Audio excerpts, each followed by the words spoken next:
Once again, good morning, everyone. My name is Michaela Paulkner, and I'm the managing editor at No-Till Farmer. Thanks for joining us today for the Ask the Operator webinar, The Cost of Soil Erosion.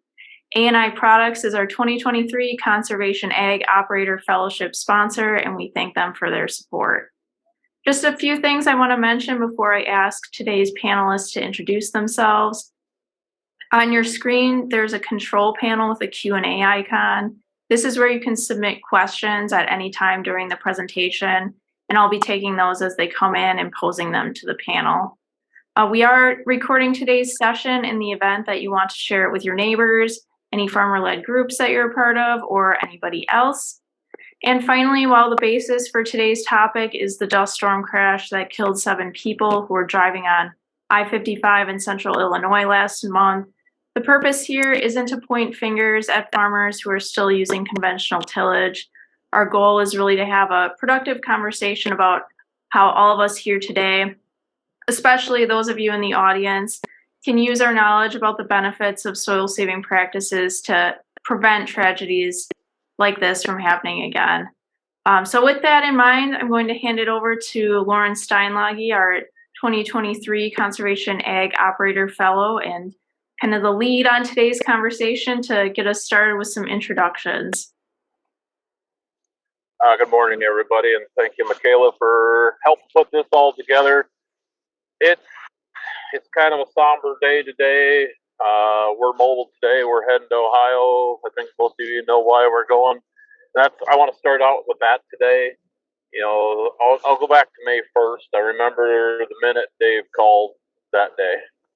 And we started talking, and the article came out yesterday, I believe. Randall talked a little more about that, but we started thinking, we can't point fingers on this whole deal. We've got to help people learn and understand from this whole incident. Granted, we've been trying this since the 1930s, but there's been a drastic change in the last several years. Or some of it's from just sheer scale and management. But I've always said we've got to be careful pointing fingers because we're dealing with Mother Nature here. And in preparation for this last night, I sat down and I just YouTubed I-55 crash. And if you haven't done that yet, do that. Because one thing I've said, that the day the incident happened, I said this is going to be the crash that's been heard around the world thanks to social media. And I would say it's not painting we as farmers in a good light particularly, but it's also showing the numbness people have towards actions like this. A lot of people are saying this was the perfect storm. I don't think it was the perfect storm. Sorry. I mean, that's something we could avoid. The farming practices several of us use could help avoid that in the future. But that's also why some of us are out here beating the road to help other people understand what we're doing and show people what we're doing. There's potential to help save these. Like I said, I appreciate the way this is all coming together. But we're going to start off here, introduce Rick Clark, let him come on and introduce himself, and I'm going to ask each panelist to kind of share a Dave story just in honor of Dave. Good morning. Thank you, Loran. Thank you, Michaela, for having me be part of this panel. This is a very important topic. I totally agree with everything that's been said so far here. We're not pointing fingers. We're here to educate and teach people and show them that there are ways to still farm and be profitable and apply the principles of soil health, which would help minimize erosion events like this that happened. I've got a lot of Dave's stories, but to give you just one, I've got one that's a little too emotional for me to do. So I'm going to do the one where I first met Dave. I got done speaking. I don't remember where it was. It might have been the National No-Till Conference. I just don't remember. But Dave was going behind me, and when he got done, they had to ask him politely to leave the room because the next presenter needed the room to present. And he had like 50 people around him.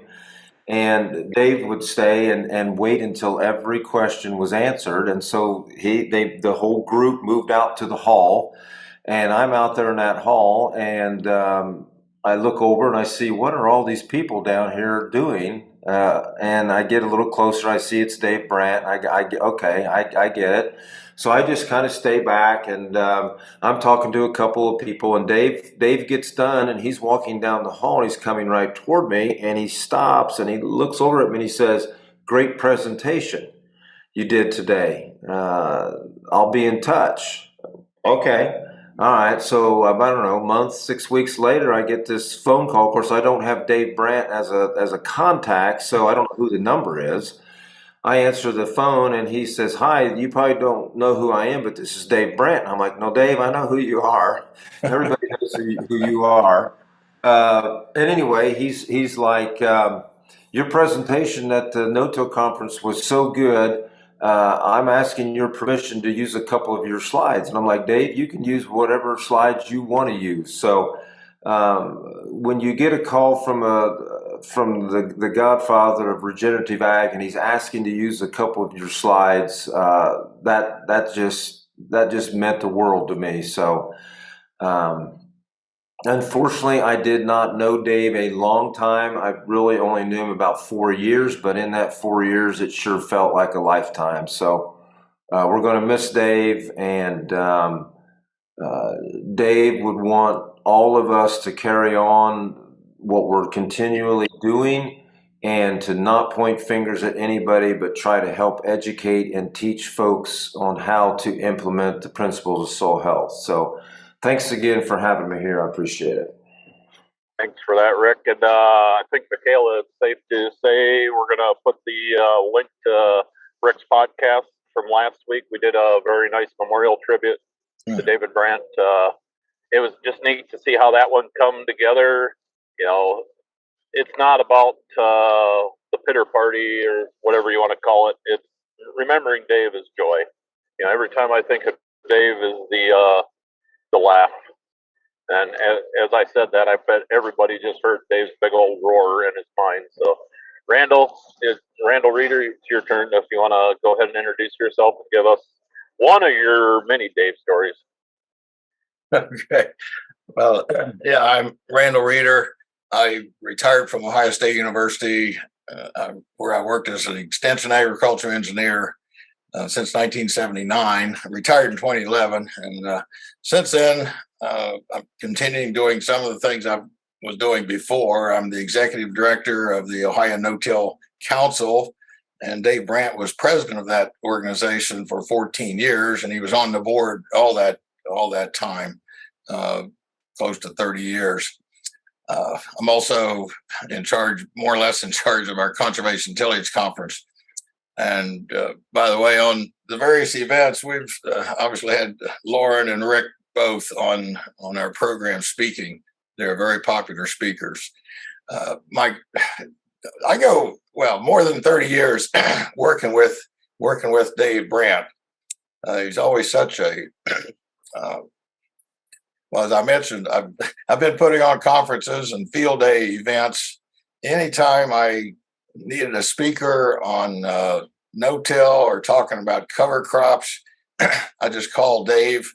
Unless he had a severe conflict, he was always right there. Never charged us anything.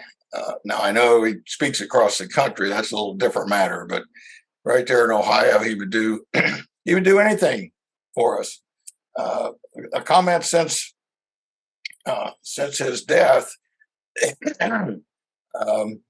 somehow I became a point person for all the media contacts, or for a lot of them, and I've been involved.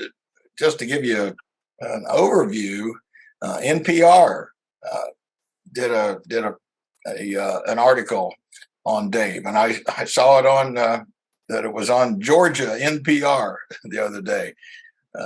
And Farm Futures had an item on him.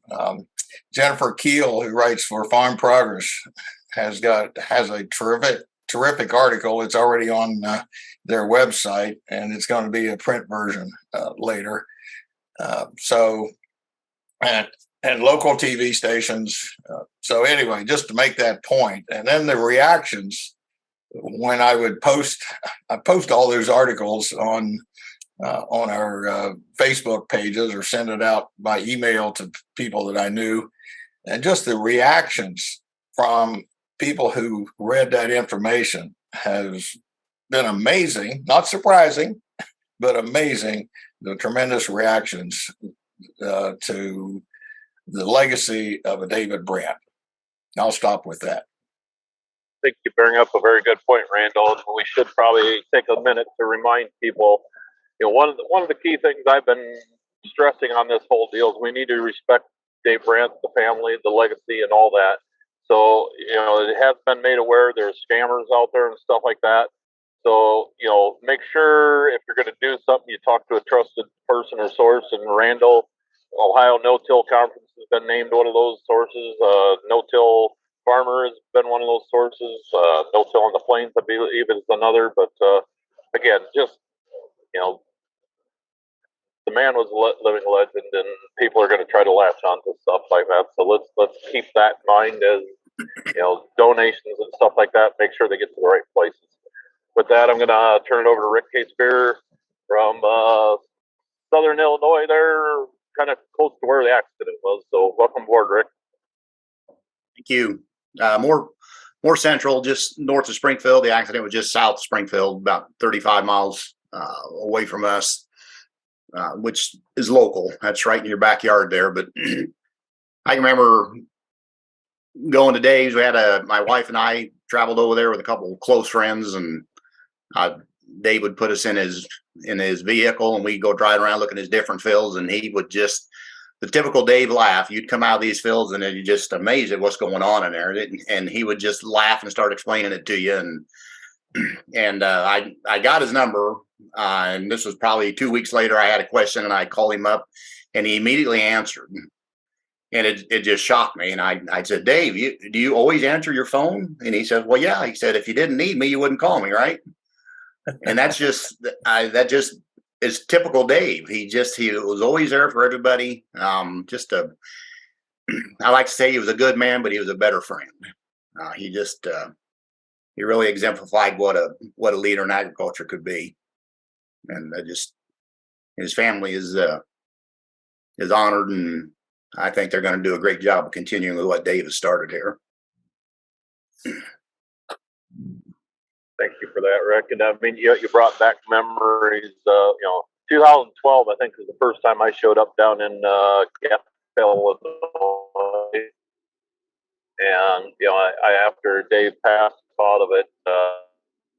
I hadn't talked to Terry for quite a while, and reached out to him the other day and had a very good conversation and brought back some good memories. There's a camaraderie amongst a lot of us, and that I guess that will transition now to the actual article that Dave and Randall and Don Rakowski and Loran, or am I pronouncing that one right? Pretend loud. I forget. There we go. That's what I thought. I was getting close, but it's fitting month of that. Well, Randall, you're part of that article. Do you kind of want to lead off on that part and tell us a little? Well, yeah, certainly. And by the way, we're adding David Montgomery to that.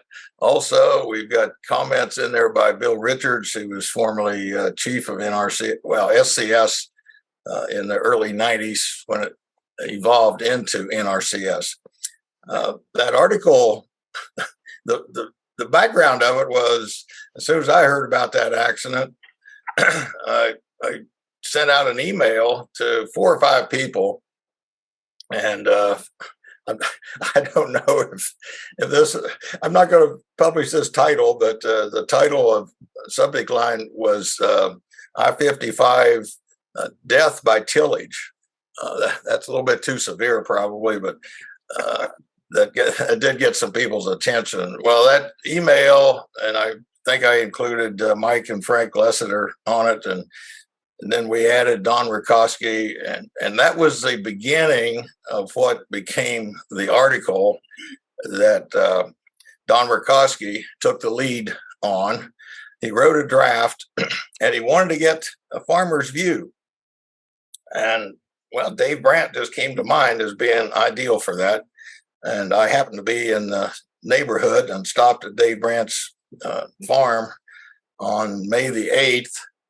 And we called Don Rikoski on the phone and spent literally an hour and a half going through that first draft with Dave and me and Don Rikoski. And I was taking notes. And here's a key point about Dave's involvement on that. He wanted to make sure that we emphasized education rather than bashing the farmers for doing farming the way they probably had done for 50 years or more. And they were probably doing it that way before anybody even heard of I-55. So that's the beginning of that article. We got more people involved, more information. Don is a scientist. He's retired from ARS in Minnesota. I hope he's listening on this broadcast this morning, and will comment in a few minutes. But he's a terrific scientific writer, and he did a lot of research. That article has about 20 references, even though they don't show up in the article that's on the Ag Web. And I appreciate Clinton agreeing to post that article for us. But the point being that we got a lot of references. Don found one that recorded or referenced more than 200 deaths in a 10-year period because of dust storms, and that's a key part of the article. More deaths from dust storms on highways than from so many other sources of death that we would normally associate with, like thunderstorms and lightning and floods and whatever. So it's a well-researched and referenced article that we've put out. And we're still working on another version of it. We hope to get it into Science. That is the elite journal for science. Rattan Lal especially has good contacts there, so I think as long as we meet the criteria, I'm pretty sure it will get published in Science. We'll probably also put another version in the Journal of Soil and Water Conservation.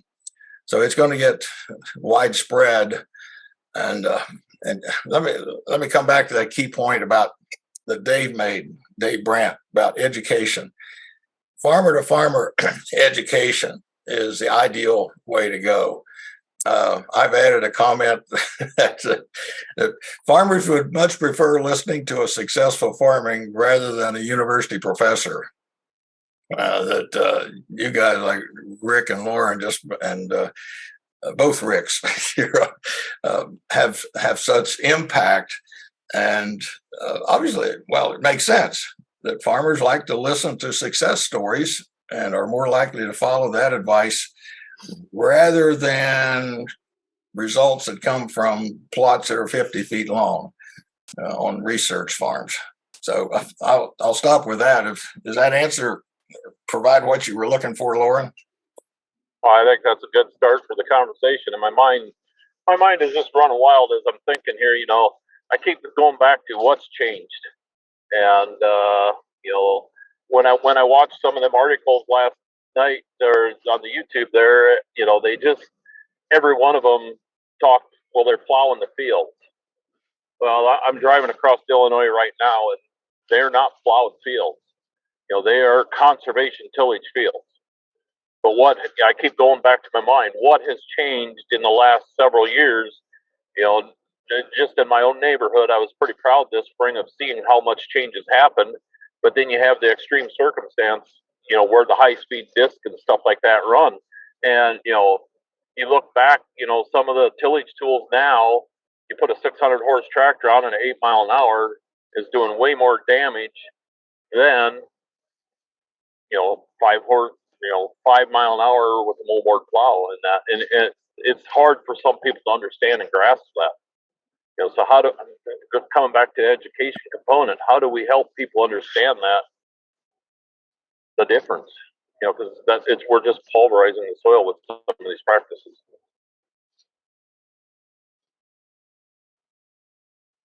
Yeah, Lauren, one of the things that kind of stands out to us is the Illinois State Police interview. The second question asked in that interview was, do we think there's going to be some laws implemented regarding tillage? I don't know that that's the answer. It seems like anytime we get government regulation in, it's just a blanket policy, and a blanket policy is never a good policy. Oh, and that's I've been hearing a lot of people bring that same thing up, but then I keep thinking about our Western Kansas friends and stuff like that. They're doing things right, and if there was a law that said certain things, even though they're doing the best they can right now, to me that's the worst case scenario happening out right there right now. Central Illinois, and that's the other thing is 40 inches of moisture in that area. What they're talking versus, when I think dry, I'm thinking 5 to 10 inches of moisture per year. Yeah. Hey, let me throw in, since you brought up the possibility of a law against tillage. I've listened to Bill Richards so many times over the years that he always said we need the carrot rather than the stick.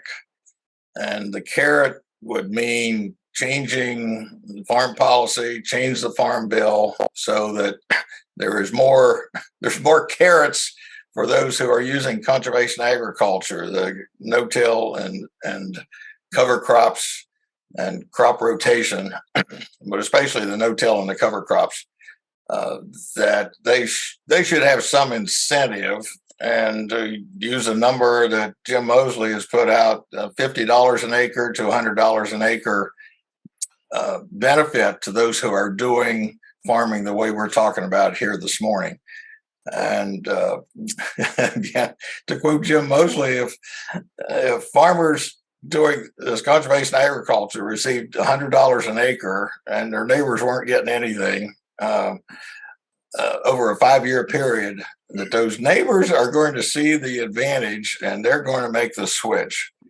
So that's his philosophy, the way I understand it. So it comes back to, instead of passing laws, at least locally in Illinois, the better way would be to change the farm bill, get some incentives for farmers who are doing it what we would call the right way.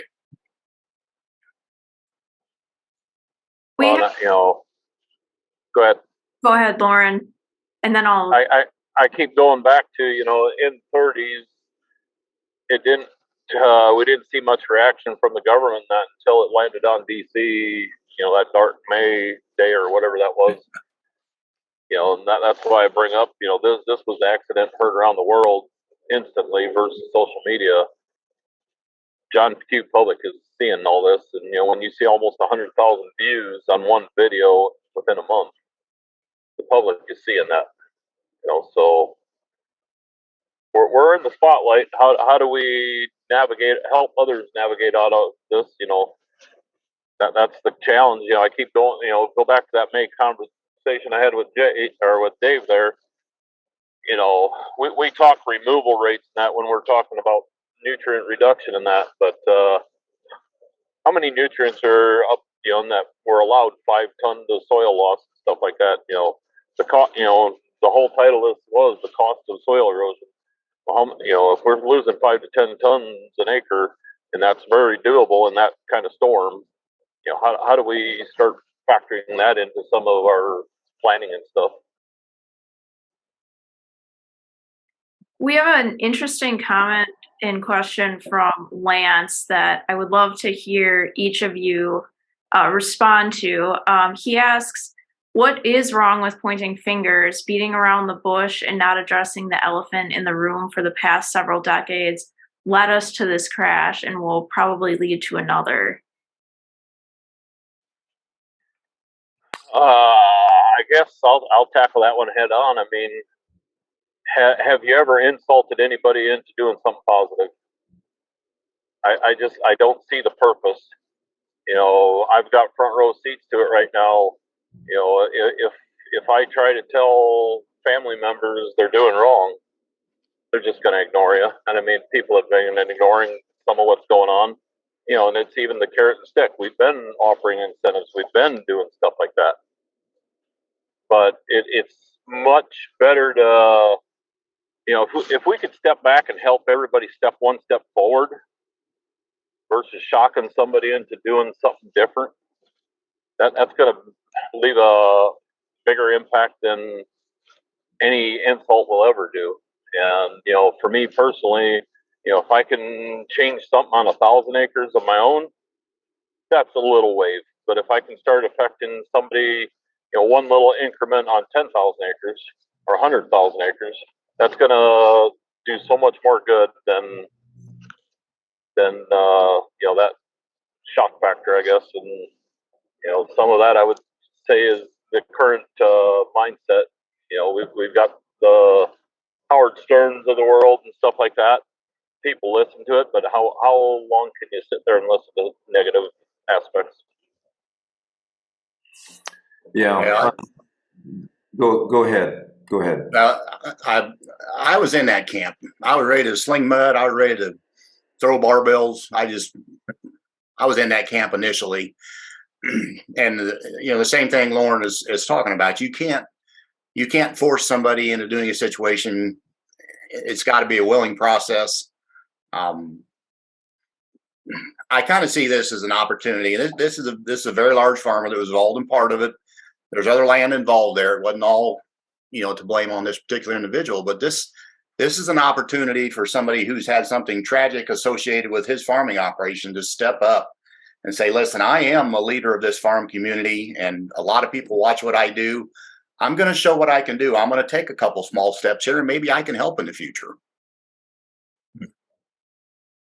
One point, and Michaela, I don't know if you can tell if Jim Mosley is watching this morning or not.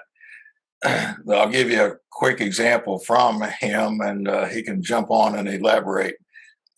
His point is, first, we have to convince people why. In other words, why do you need to change to conservation agriculture? And they have to understand the why before you can teach them the how. Now, we're pretty good at teaching how to no-till and how to use cover crops, but for farmers like the ones we're referring to, they just have to understand the why first. And reducing the cost of machinery, cutting their diesel fuel use in half up until harvest, and eliminating the loss of nutrients and eliminating the loss of topsoil.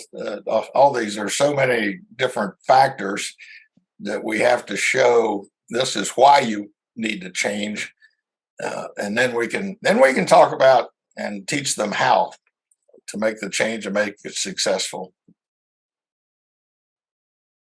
Yeah, one of the things that I try to strive for when I'm out speaking, we have to be very important or very cognizant that we do not insult the farmers the way they're currently farming, their current practices.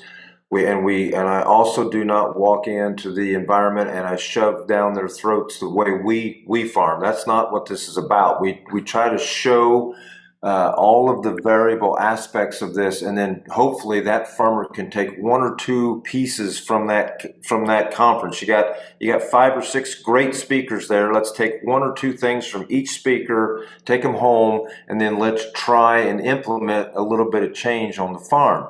That's part of the equation. The other part of the equation here, though, is that group needs a support group to help answer questions after these teachers have left that area. So, we go into a conference and we got 400 people there, and we're all charged up and ready to go. And then Rick gets in his truck and he drives home. We've got to make sure there's that support group there to help educate and help guide them through these tough times, because folks, this is absolute foreign to them. They do not understand anything about cover crops, farming green. What does this mean? And then on the flip side of that, they don't understand how deep of trouble you could get into if you don't know what you're doing. So we have to make sure that the first time a farmer tries these practices, if we can get them to that point, it has to be successful, and then I feel like they will continue on. I would also like to add, while I've got the floor here, I'd like to add a little bit to this notion of giving money to help get farmers to move in this direction. I've always thought, I do a lot of thinking. When you got a lot of seat time, you got a lot of time to think. If you would take all of the subsidies and figure out how to package all of that, and I think you have like 4 or 5 tiers. If you do not implement any soil health practices, you don't get any subsidy payments. And then if you do 1 or 2 things, you get 20%. If you do this, you get 40%. If you go all the way, you get all of the payment. I mean, it's pretty simple. You're not shoving anything down anybody's throat. If they don't want to participate, then they don't get any subsidy payment. It's that easy. So I think there are ways we probably could work on this, and I maybe am making this too generalized and not specific enough, but I think the concept is there, and again, it's not making a blanket statement that covers everyone, because we know that's not true. The way you handle your fragile land in the high plains is way different than it's handled in Iowa. So we have to understand that and keep things in context. So those are my two main thoughts I had so far during this conversation. And I agree, 100% agree on that, because to me it comes back to generalization. People get the false euphoria that they're doing. Even on the farm, I can see failures this year. So am I hypocritical then if I start pointing fingers at other people and start saying, well, you got to do it this way? No, it's learning to adapt to what Mother Nature is doing. And if we start pointing fingers excuse that, it'd be same as trying to legislate it out of it. We've tried legislating out of it since the 1930s. We've passed laws. We've got to figure out how to help each other adapt to this, whatever is happening right now. I used to be able to say we planted corn from April 15th to May 1st. Well, every year it's been such a yo-yo. I don't know, but it's how we react to that year in and year out. And that's one of the things I try to impart on people is adapting to whatever Mother Nature's handing you at that moment. So Yeah. How are we doing on questions, Michaela? More? Yes. Yeah. So, and I see Jim Mosley is on the call and submitted some questions. So Jim, I'm going to allow you to talk and unmute. That's the unmuting feature here. So I'm going to do that. Otherwise, I'll read your questions. So you are unmuted now if you want to chime in. Okay. Is it working? Yes, I can hear you. Okay, I see nodding yes. I guess my point on this question about legality and what we do from here forward in terms of policy. I have managed several of these issues. Probably the most significant or publicly known issue was the spotted owl back in 1990 to 92. And I learned a lot about how laws made, and I always knew about legislative law, but I never really understood that there's this thing called case law that happens through the courts, and case law starts with a particular case and then it builds out from there. Excuse me. And I would make the point that we can talk about doing something in policy. I would imagine there'll be some discussion about that, particularly in the state of Illinois. And there you have at least a political process. So legislative body, you can present your case. Rick, you've gone in and testified. You understand. You can provide some reason. When it comes down to these things, and when they're ignored for a long period of time, that's when eventually some groups will come together, coalesce, and they'll file a civil lawsuit. And it's often not against one party like this farmer. It will be widespread as an issue evolves. And that is the worst solution of all, because you only have lawyers arguing, of course. You don't have a chance for individuals to come in and farmers and people who know this to present their case. You just have lawyers arguing before a judge. And then, worst of all, a single federal court judge someplace makes a decision. And I never thought, until I saw it happen, that a federal court judge could completely annihilate an entire industry. But they did on the spotted owl in 19 national forests and the public land around it in Washington, Oregon, and California. That industry in the period of 2 years was decimated and eventually lost. And all that equipment and so forth that they owned was sold, auctioned off. Most of it went to the Southeast. It was devastating for those communities. And you would think that common sense would prevail, and this is huge economic loss and so forth. But when you have a single federal court judge making that decision, what they say is law. And all of a sudden, you have dramatic change that can occur in a very short period of time. And I don't think farmers believe it would ever happen to them.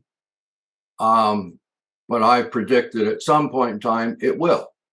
If we continue to ignore both the dust issue, but the water quality and so forth, other issues related to agriculture in the way that we are currently farming, I believe that we're going to see that happen sometime here in the next decade or so on very specific issues, but then get carried out across the landscape. I would wholeheartedly agree with you there, Jim. Just this past week there, I had a friend of mine from Germany call and wondering, are things as bad in the United States as they are in Germany? And I don't think we're far behind that. They are getting ready to leave Germany. That's how bad some of the environmental regulations that are getting there. And usually when we start seeing stuff like that, it's a matter of time before some of them laws and legislation come here. And I mean, we got our young friend from France back here, and I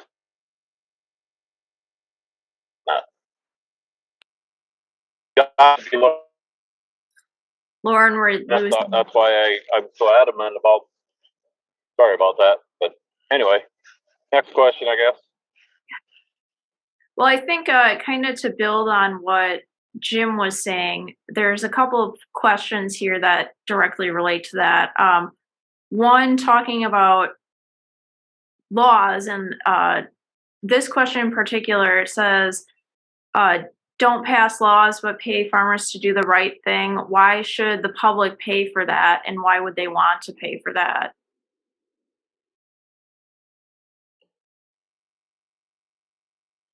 Yeah, I can somewhat be sympathetic with that thought. I've often wondered why there is so much subsidy in the U.S. farming. I'm sympathetic with that. It's the way our system is right now. It seems like people plant earlier and earlier every year because they know there's with most seed companies, for example, there's free replant seed. There are situations that you will not jeopardize your multi-peril insurance, but you will possibly not get a payment to replant. So, okay, I'll risk not getting a $20 an acre check to go out and plant beans on March the 1st, because if they don't work, I'm still going to be covered with my multi-peril insurance at the end of the day, and I'm probably going to get a free replant seed from my seed company. Those types of of plans and programs just promote poor farming practices. And I'm extremely sympathetic with that person asking that question. I don't know exactly what that answer is, but yes, we need to figure out how to slow down the amount of subsidizing that is given to the American farmer. I totally agree. Let me add a comment from the benefits to society standpoint. I appreciate that question. That's a perfect question. But think about, let's just suppose that every farmer used our conservation agriculture practices. There'd be minimal erosion. Nutrients would stay on the farm instead of getting off the farm. So what's the cost to society? Think about water management systems in all of our towns and cities. They have to treat the water so we can drink it. If there was very little sediment, very much fewer chemicals, and we can talk about nitrogen as one of those. If those were not in the water, that would save millions of dollars, billions of dollars probably nationally.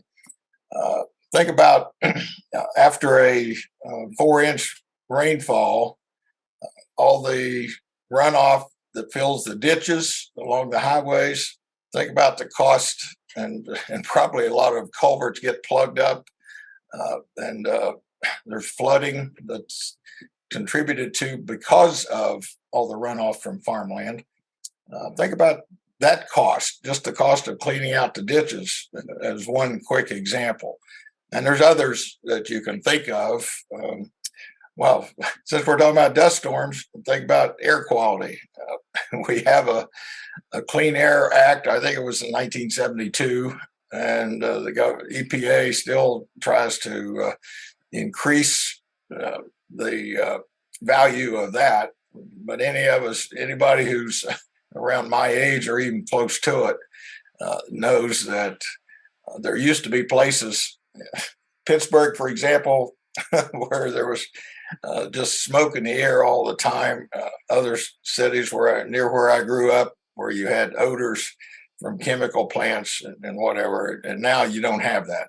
So these are some of the benefits, and coming back to the dust that comes from tillage, that society benefits from, and in many ways is worth the cost of subsidizing farmers.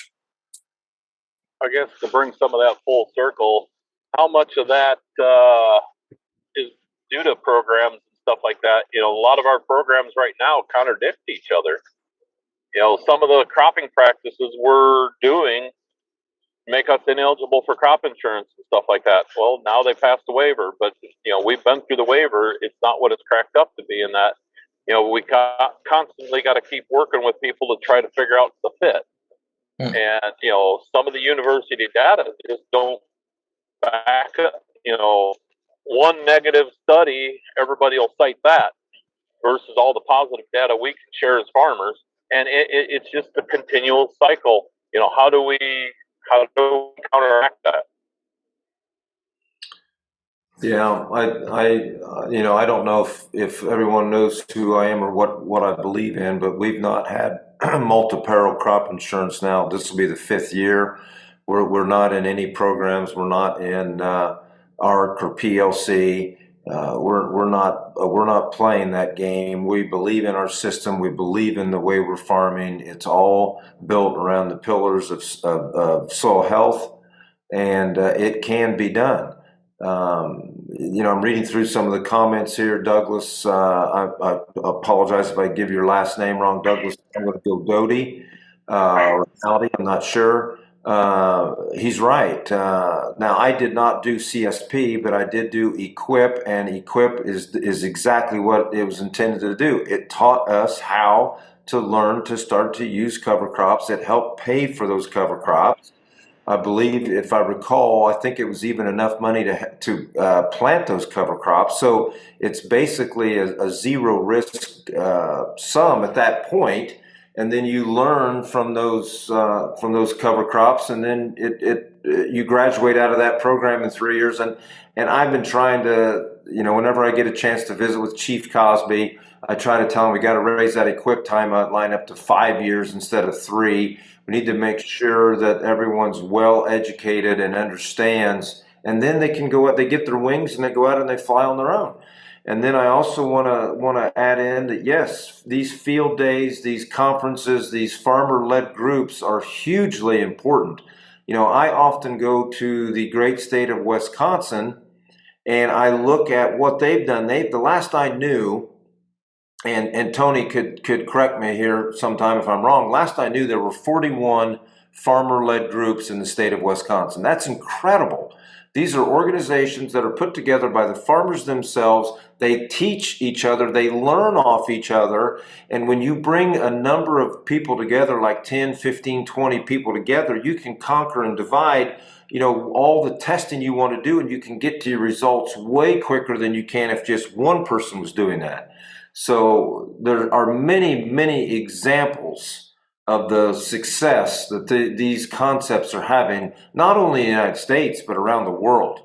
I mean, a lot of these speakers that we know of today are teaching people around the world. So it's here, it's not going anywhere, and it's only gaining momentum. So just stick with it and you can always get more with honey than you can with vinegar. So don't try to force this down anybody's throat, because it's not going to work. Because human nature is, if you force something on me, I put up my defensive shield and I am no longer engaged in this conversation. And that's not the way to attack this. Well, that all goes back to one negative experience that's back.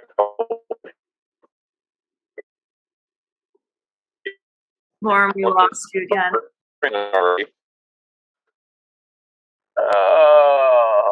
Lauren, how about now? Can you hear me now? The Illinois, Lauren, the Illinois folks. You said you're in Illinois now. They've cut your cell. Cut my satellite feed. But go back. Comment. Go ahead, Rick.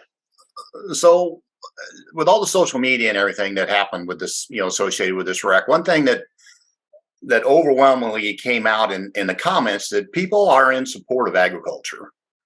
They understand that we've got a job to do, and we provide a lot of good things in the economy, for the economy, for everybody. And it's just the general public, and maybe it's just our area. We got towns 100,000. We're not Chicago size or anything like that. So everybody has some sort of tie to agriculture, whether it's driving out of town through the country or whatever it is. But the overwhelming support is listen, let's support our agriculture. Let's see what we can do to make things better. Let's not blame this guy or this family or this farm or this situation. And we all understand we are not going to control what others do by forcing this on them. And sometimes even incentives is not enough to get them to do it. They're happy with the way they're farming, and it works for them, and it's it's cookie cutter. It's easy to get anybody to help to do it. And we can try to incentivize and help, but it's all the farmer-led example, which I believe that goes more towards getting anything done than any regulations or mandates or whatever they want to put out. Yeah, well, thanks for that, Rick. And if Jim Mosley's still on here, Jim, answer this question. I know you and Bill Richards fought this battle 30 years ago, that you've got, let's say, 10 to 20% of the farmers who want to do what we're talking about, conservation agriculture. But yet you've got the majority of the members of the corn growers, the soybean association, Farm Bureau. How do you overcome the majority that don't want any specific payments going to certain practices like we're talking about? There is no silver bullet answer on that, Randall. I've been at this now for 35 years, and this is the central question that I've asked. How do we get that next increment moving forward? And I want to go back for a second and talk about the whole question of incentives, because I thought in the beginning that federal policy was central to what needed to be done or could be done when I went to DC back in '89. And we went through that. Bill was the chief of SCS. I invited him in to do that because he was a no-till farmer, and we had to implement conservation compliance. It passed an '85 bill. It hadn't been really implemented as of yet, clear up into 1990. So I invited Bill to come in. Bill was well known, kind of as Dave is. Bill was kind of the father of no-till way back when, did a lot of development work on his own, on the farm and so forth. And what Bill and I found out was that we were having great difficulty from these farmers because they said, well, we don't have the money. And we recall the moment in the time it was difficult, and we just don't have the money to make the conversion to no-till. Well, our tenure ended, and the Clinton folks came in, and we still hadn't made significant progress, and they weren't making significant progress. And so we ended up working on this piece of legislation. I remember the weekend that I went over to Bill's and I sat down, and we were, for those of you who've been to Bill's, out in his garage, and we were, yeah, I see you're hardly a garage, is it, Randall? But we were talking about it. I said, Bill, we got to figure out a way to get these farmers the cash to do what we need to do.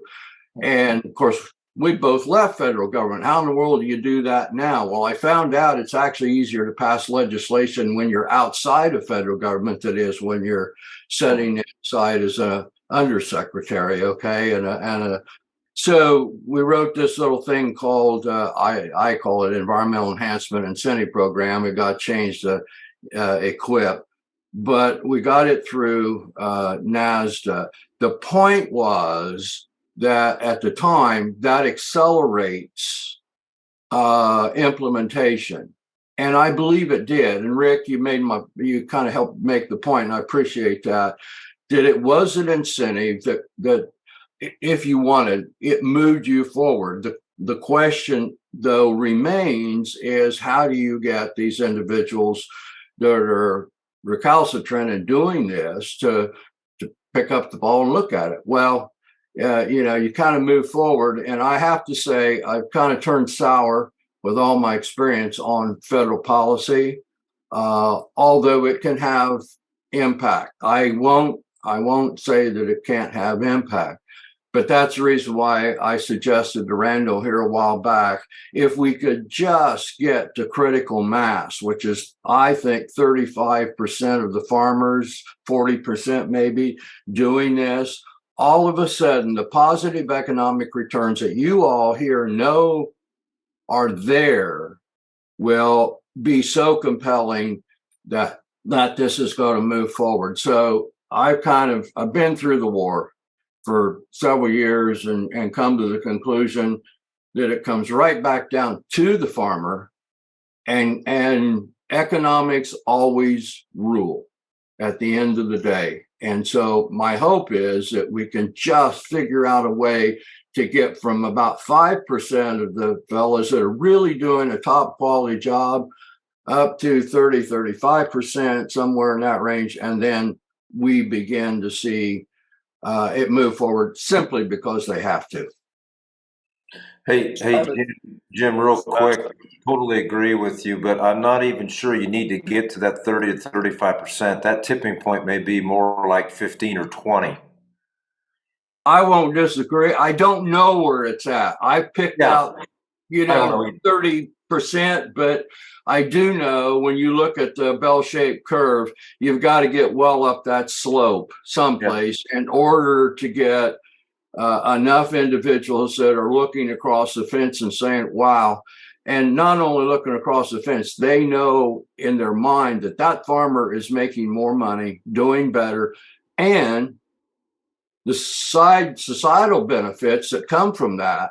I'd still like to see a safe harbor provision someplace in federal policy that allows farmers who are doing this to be held harmless against any possible civil suit that might come towards all farmers. We've talked about it. EDF at one time was enthusiastic. I thought they were going to move, and then something, I'm telling you folks that one strong personality can make a tremendous shift in federal policy. It's amazing. If they set in a position of control and power, they can turn the tide on you. So all of that to say that, it's risky to go into federal policy. You never know for sure. I had no idea that EQIP would do all the things that it's doing today, and that it upsets me because originally it was supposed to be just for soil improvement. That's all Bill and I wanted to accomplish with EQIP. And then went along and they looked at it as a Christmas tree, and they hung everything that could be hung on that tree. Okay. But they didn't make the requisite funding to do that. And so all of a sudden, the soil improvement component got diminished compared to everything else that was the issue du jour of the moment. And over time, we just lost our focus on that core value that EQIP was set out to be of soil improvement. I think Sorry right for the there, long sermon. No, that was perfect, because I mean that right there brings forth one of the problems wishing for legislation and stuff like that. One of the questions I'd have back for you is we've been talking educating the farmer, but how do we educate the landowners? Right there to me is one of the missing components I see. Some landowners are so removed. I wonder if they even know where their farms are. If we can start putting that back into the ownership of the land, how do we assess cost? It all comes down to land ownership, because a lot of times when you're talking incentives and stuff like that, that gets built into the lease and stuff like that. The farm programs, it just ends up upping the rent and stuff like that. So what would be some suggestions on how do we help educate landlords and stuff like that? Well, I've sat on the board of AFT, and we have a women in agriculture program. It's been interesting to see that develop. Actually, I'm going to make the point that women landowners are far easier to talk to and influence in this area than what the males are. It's just a fact. And that's the local landowner. And the only thing I can say about that is that intuitively, all of you know that over a 10-year period of time, your farm with what you're doing is going to be more valuable in the marketplace. We are beginning to look at the value of carbon in the soil and what it does for the soil biologically. And if nothing else, they can take it and farm it for 4 or 5 years and mine out all the good work that you've done. And I've had that experience. So, well, I lost my train of thought now. That happens all the time now. I'm sorry. That's all right. I actually want to pick up on where we're going with this with a question that we've gotten in regarding the landowners and litigation. So do you guys think the threat of litigation will cause the landowner to reconsider the practices of the farmers that they rent their land to? Not unless they're aware of it. Yeah, that would take some. I think the farmer is at potentially greater risk in a civil lawsuit. The landowner would be secondary. Now, if you're talking about monetary settlements in a direct lawsuit related to this farm, then the landowner is going to be included. I understand that, but if you look at this from a civil lawsuit broadly, then no, I think it's the farmer who is the one who's going to be on the center point.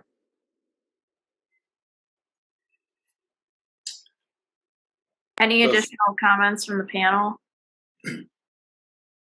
No, so surprisingly enough, I think one of the factors out there is a county that this dust storm happened in. I think they're one of the leaders in cover crops percentage wise in the state. So there's already a good program being implemented down there. Rick, while I have you, can I ask a question of you? You know the individual? I don't know the individual, not personally, no. Well, the question that just keeps plaguing me, I think we're all headed the right direction. We don't want to demonize. We want to educate out of this. And the question that I have in mind is the present mindset or temperament of this individual and what happened. I mean, that individual could become a ally if they are so inclined, if you get my point. And I am curious about if we could do a little bit of investigation about this person and where they stand on what happened. Are they completely defensive, or can you have a conversation and say a mistake was made? We understand that. Now, where do we go from here? And would you be interested in helping? Yeah, and we kind of briefly touched on this earlier, but this is an opportunity for this guy to step up. He's a respected farmer. He's a large farmer. He's got a lot of influence, but this is a great opportunity for him to step up and say, listen, I've made some mistakes. I see some things I can try to do better, and I'm going to see if maybe I can implement them. And I do. I mean, I know several people that know him, and I do, not knowing him personally, can answer for him, but I do think he'd be willing to sit down and at least review the situation. Okay, well, I think that's something that's worthy of pursuing, because you would have a fair amount of power in the argument if that individual wants to help, because it's an admission that there's a proper way to do this, but if you do it correctly, I think there's real value in possibly approaching the individual. And if you would, through some of these acquaintances of yours who know him, possibly begin to ask that question a bit and then see what the possibility is. I think some of us would be willing to sit down and, have that gracious conversation that, what can we do that turns the tragedy into a real positive? Agree, Rick? What's Like that ideal? Yeah. Quickly call on John Lyons, who I believe I spoke to earlier this week, who, from my understanding, knows this farmer. So I want to unmute him here so he can chime in. Go ahead, John. Oh, I just asked you to unmute. There you go. How's that? There we go. Of the four panelists, I've heard three of you speak, and Rick Casebeer is a friend of mine. He doesn't know me as John Lyons. He knows me as Richard Lyons. And I was on the call in which Rick was a little bit upset at one morning when we had a soil health meeting. And I understand perfectly where he stands, because I was in the field that day. And I called my wife as we began to see the plume build. I'm approximately 12 or 13 miles as the crow flies on very flat land. And relating to the individual that's part of the farmer, the father, who's now retired and turned the business over to his son and son-in-law, and I had a beer together the week before, and he explained to the people at the establishment that I was his son's teacher and his granddaughter's teacher as well. He didn't explain that his son only attended the college for one semester, but I will say that they're good people. They're out for money, but yet they're not out to hurt anybody. The problem is, and I'll go back to Loran, I believe, it was a perfect storm. I'm going to disagree with you because I was there and I know the topography and saw what happened. And it relates to what one individual said, that it's the high-speed disc. You cannot use something that destroys aggregation. I've been no-tilling now since 1976, with corn, total no-till since 87, cover crops since 12. I was still getting some dust blowing as I was side dressing my strip-till corn. When I went through there, I got a little bit of dust blowing in behind the implement, nothing in a plume. But it was not fun watching this plume build from about 8:30 on until 10:30 when I saw black smoke, because then you knew what happened. If we saw that in the fall of the year, we'd think somebody's combine burn up. But not whenever you're that close to I-55. I'm 5 miles off of I-55. I can see the semis on the highway on a clear morning from my porch in front of the house. So this farmer, for some of you, he uses cover crops and he uses no-till practices.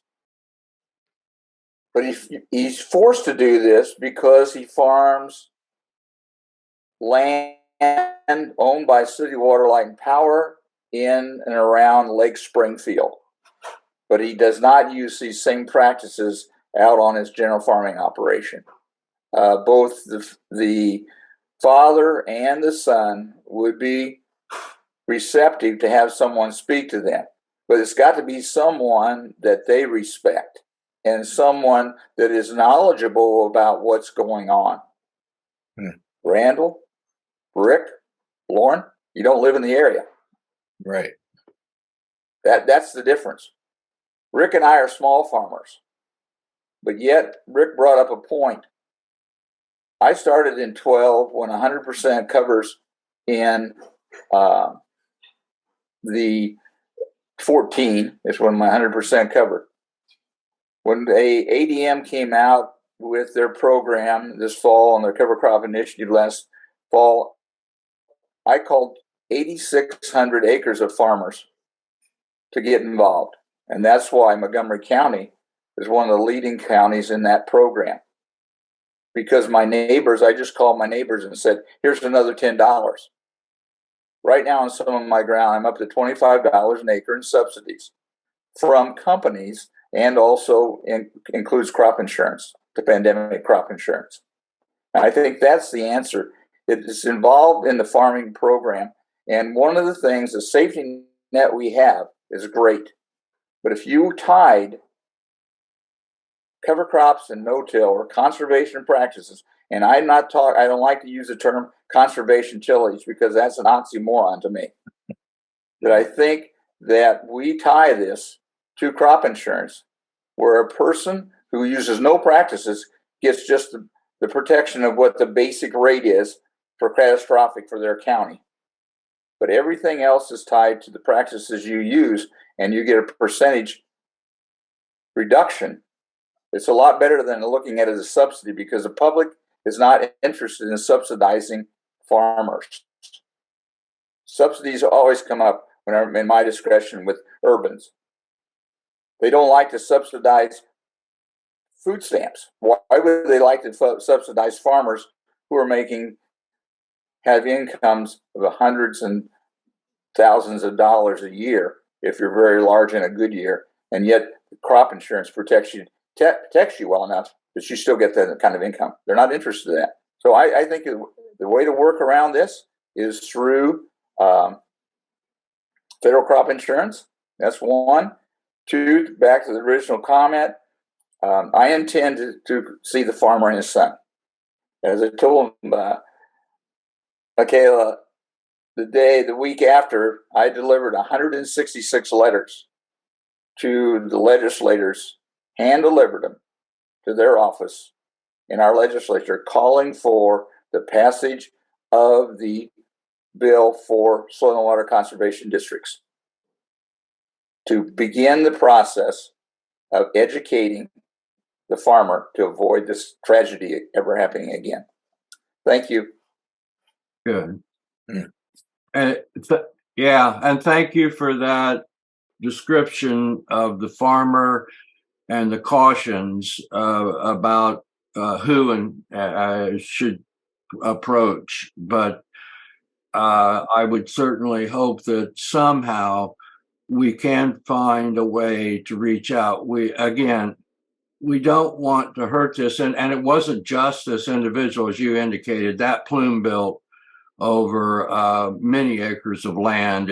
He happened to have land along the interstate. So, but please, if we can figure out a way to go to him and have a conversation, I think that would be immensely helpful. Well, that emphasizes what Rick and I always say a lot when we're out there.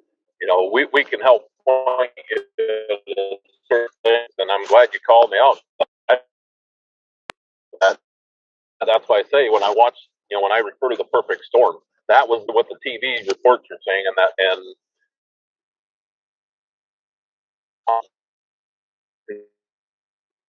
it's part of the transition as we're learning to manage the new system. So thank you for your input there. I've never liked that phrase, the perfect storm. I think a thing like that ought to be called the horrible storm. Don Rutkowski points out that there were three factors: dry weather, high winds, and tilled soil, bare soil. The farmer has impact on only one of those. We can't control the wind. We can't control the weather or how much rain you're going to get. So farmers have to concentrate on the one factor out of those three that is in the control of the farmer himself or herself. I want to take another question here. Oh, sorry, Loran, you cut out there. Questions if you want to hit on them quick here. Sure, yeah. So I'll start with this question. It says, if we're going to take this approach of the friendly approach, what is the realistic expected passage of time for rapidly scaling operations to become curious enough to stop and learn how to farm differently, where it becomes meaningful? So how long is it going to take us to hit that maybe either 20%, I know we mentioned, or 35%? How long is it going to take us to get there? And then what are we losing in terms of opportunity cost of soil and water quality in the meantime? And how do those two things work together?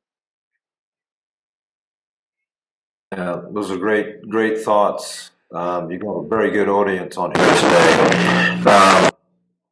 Yeah, it's going to take longer than we want if things don't change more quickly. Policy needs to change. And again, Mr. Lyons had many good comments. Jim Mosley has many good comments. We cannot force this down people. We can't call it a subsidy. If you don't want to play ball, you don't get paid anything. If you want to play some ball, then we'll help educate you and help you get you to where you are. But it's going to take a lot of time. I haven't been involved with DC as much as Jim Mosley has been involved with it. But what I see, the frustration is you start to work and build your allies at that bureaucratic level, and then guess what? It's election time. People lose elections. The power shifts to the other party, and you've got to start all over again. So it's just a constant It's like the gerbil on the wheel. There is no end to that. You just keep running, and there's never any seems to be any resolution. So, again, if nothing happens here drastically, this change is going to take too long. It's going to be a long, drawn out effect. So, and yes, there's going to be water control problems. There's going to be erosion problems. And one more thing. Well, I've got the floor here. I want to go back and say we have to be very careful that if you are a cover cropper, if you're a no-tiller, that this is totally going to eliminate all of these problems. You cannot say that. We're extremely dry right now. I am no-tilling milo into 4-foot tall rye, and I have a dust cloud behind the rig that I can hardly see the air seeder. So we can't say that these practices totally eliminate all these things. They do greatly mitigate, and they greatly reduce the risk of a huge plume occurring, but there is still some erosion occurring. And I think, Rick, to emphasize a point there, that your dust plume is right behind the implement. So it was only that very small amount of soil that was being affected as opposed to the whole fields. I understand that. I understand. And I think Rick Casebeer brought up a good point too there. Right now the public is behind the farmer. Mm-hmm. So how can we help the public understand that we're trying to do better? Yes, we've been telling everybody that since the 30s, but let's positively show other John Q public that we are capable of doing better, and we're willing to help other farmers. As John kind of pointed out, this farmer in question, our farms, they are doing, as I've said many times in the past, if you go to a meeting, have you ever met a farmer that thinks he's intentionally doing bad? Every farmer I've ever met is trying to do the best they can. So how do we just help them take that one step forward? Yeah. I think that leads into another question that we have from Tony. He says he's in Indiana. They've worked really hard to move the needle on conservation, but yet they're stuck at about 25 to 30% of acreage in high residue planting, which he defines as no-till or strip-till. And they've worked really hard, and they're up to about 10% of acres that get cover crops each year. So what do you guys see as the next steps to help move the needle for Tony and other places like him where they're kind of just stuck at this percentage? You got to have continual education. You've got to have your field days. You've got to have the folks that are willing to step up in front of the crowd and give their data, give the results of what they're seeing on the farm, and also share the things that aren't working. I mean, it's just as important to talk about the things that are not working as it is to talk about the things that are working. Tony, I feel the sympathy there. I will tell you this though. It's changing, because I always look for validations in what we're doing, and you have to constantly be looking for these validations. And one of these validations happened about 2 weeks ago. I get a call from one of the largest farmers in the state, and they are high tillage, high fertility, and they want to know, they want me to come, they want me to have a meeting. They want me to start helping them understand cover crops. How do we implement these cover crops? How do we implement the no-till practices? So this is a very large farmer that when you're in that group of farmers, the farmers that farm like he does, they pay attention to him. Now, this gentleman's coming to us wanting help. This is a good thing. So hang on. I think the tides are starting to change here. Now, are we going to get all 50,000 acres? Probably not. But are we going to get a portion of his farm? I think so. But again, we've got to come up with something that's going to work for that guy and his family operation the first time they see this, because if it doesn't work, he's going to say, well, you know what, we're going to move on. I didn't think this would work, and you just proved to me that it doesn't work, so we're moving on from this. So we've got to be very careful here, but all I'm saying, Tony, is that things are starting to change a little bit. So, and in his words to me, he said, this is what he said to me. He said, Rick, you're here today because I see change in the future. I see that the cover crops are going to be probably required in some form of our farming in the future. So this is a gentleman who sees the future, who farms several thousand acres, 50,000 plus. And he sees this coming. So hang on. I think it's starting to change. Well, and I mean, to bring that home a little bit more, the legislation's already there on certain aspects coming. Mitch Mahora has been talking about the carbon intensity deal for a solid year now, but the tax laws and all that is the incentives are coming. It's just we've got to be ready, and now's the time to be educating other farmers how this is going to happen. But the key is we can't sacrifice a single farmer. And I've seen that happen firsthand. Somebody tries to make that change, and then all of a sudden, oh, that's not enough. You got to do more. Well, no, let's celebrate them little incremental steps. And that's just the positive steps forward is going to help people. Going on the education tangent here, Laura has a comment and question. She says, as far as education, I think the key is getting to the high schools and universities. I know the local university agronomy degree feeds right into conventional practices. Do any of you guys on the panel know of a coordinated effort for this? I know community college that I'm working with has a conservation agronomy program, and they are diving head on trying to address this. The neat part is, I believe the number is 90+% of NRCS staff, and that is coming through that program, which brings up another, Rick and I have been fortunate to help educate some of the NRCS staff, and that's a big need right there.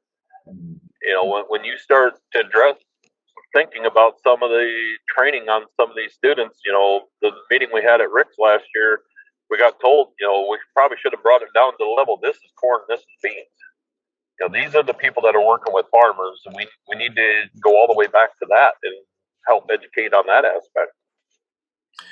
Yeah, and I want to jump in on that, Loran. Loran, myself, and Dave Brandt were working on a collaboration to start implementing national type training to USDA officials. And we are moving the needle on that. We didn't get it as quickly as Dave wanted it to happen, but I am continually working on that. I believe we will have year number 3 now on our farm of USDA training this year, and I'm working on getting a national level type training event here. And Lauren is exactly correct. These folks, the DCs around the country, are the first conversation that the farmer typically has when they walk into that office. What is that crazy nut Rick Clark down the road doing? Can somebody please explain this to me? And those folks need to be able to start that conversation. So, and I want to also add on to their comment, I do all I can here with the local FFA and the ag students at the local high school. I hope that those kids are going home at night and having a conversation with their dad about the way they're farming. And again, I'm not in there telling them that they have to change. It's not fire and brimstone, but it's education. And it's amazing when you get a group of 16, 17, 18-year-olds and you start talking some of the things that we talk about. They're on the edge of their seat and they are all totally engaged in the conversation. So yes, we are doing the best we can, but there are some universities around the country popping up with these programs now and these degrees. I think there's a couple in California also, Lauren. I can't remember the names of the schools, but I believe there are regenerative degrees starting in California and the college that you mentioned that you're working with. Yeah, I think UC Davis is one of the leaders out there in California. Let me throw in a comment from Dave Brandt. Now he was talking about Ohio State University because his farm is within about 30 minutes of the university. His complaint and the suggestion related to the question that Michaela just brought up is that the professors at Ohio State University, to be specific, needs to come to his farm and other farms like his, in other words, the leading successful farmers, and bring their students to study the soils and whatever is happening there with soil health and all the advantages of that kind of farming. And in some cases, I think it was Loran pointed out, you may have to start by telling them this is corn and this is soybeans and this is wheat and identify the cover crops. I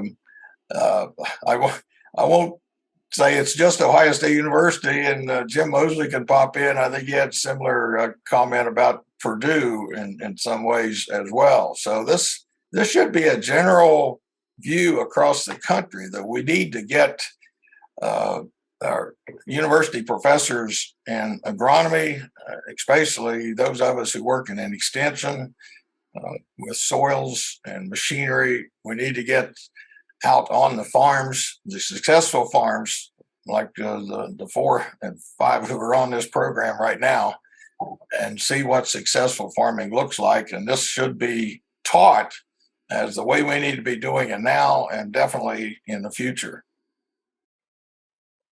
Definitely. And I know we're getting close to our time here, so I want to give all of our panelists a chance to make some final comments and maybe a takeaway we can get from this conversation. I'll let Rick Casebeer go first. How's that? Now, I think one of the hurdles we cross is an age factor. I think we've got an aging population of farmers, and I know several guys I talk to about covers and all are saying, well, I've only got 5-6 more years to farm. I'm not going to put all my time into covers. And then the next guy comes along and plows it all up. And I'm not sure how to solve that. That's a hurdle we need to figure out, but I do appreciate the invite to be on here today. And I'm honored to sit next to some of these guys and pick their minds and learn from them. And I hope I can have little Dave Brandt come out in me in the future and maybe do some more good. Yeah, to wrap up here again, Michaela, thank you for having me. This is very important.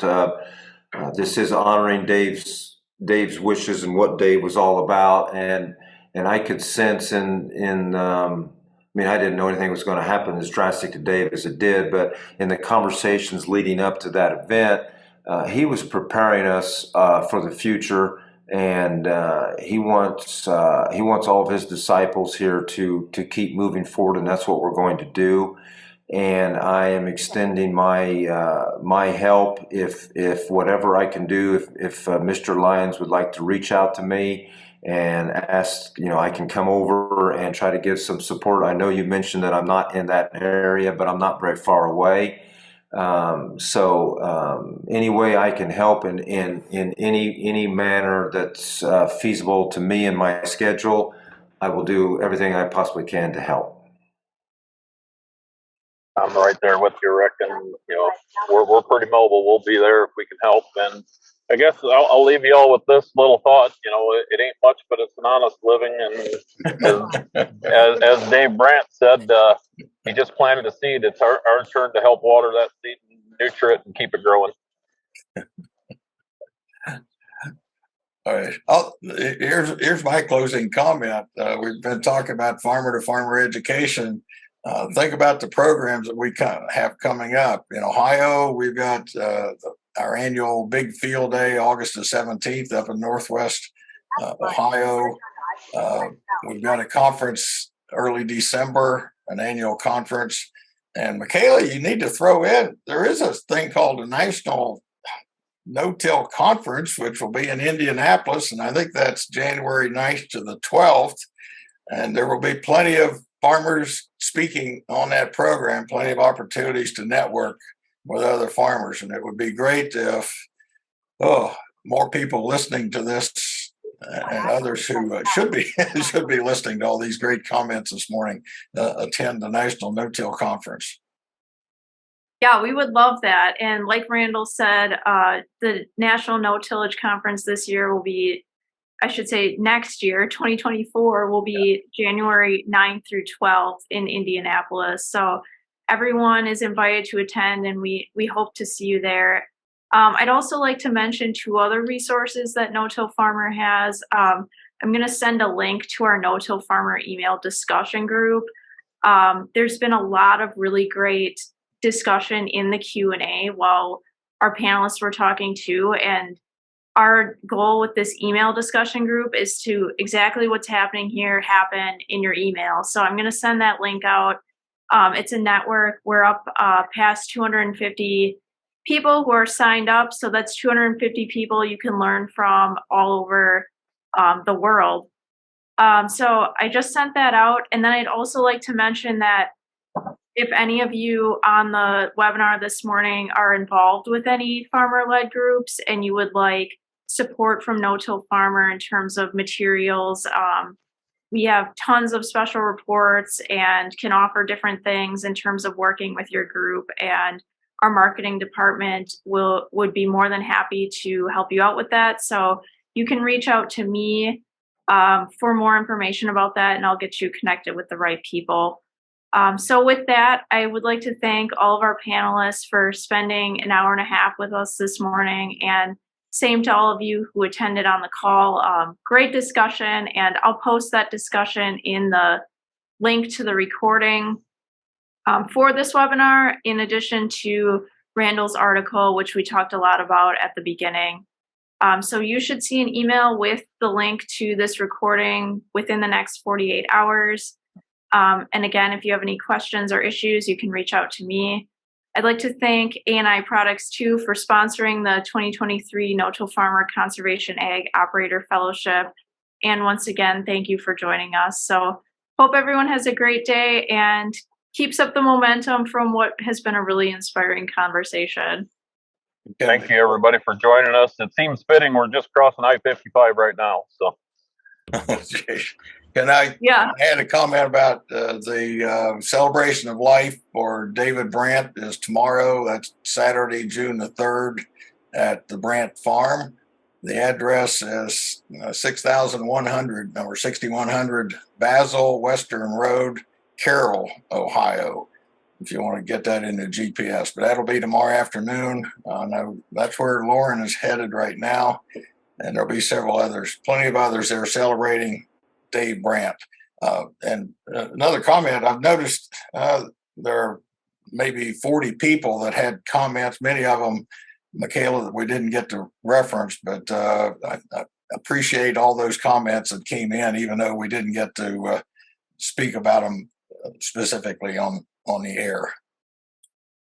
Yes, thank you very much to everyone who submitted, and I'll send those along to the panelists as well. So if any of you guys want to follow up directly, you can do that. And like I said, I'll post those so all the attendees can see them, and definitely encourage everyone to continue the conversation in our email discussion group. So with that, I will let everyone go and hope that you all have a great day and a nice weekend.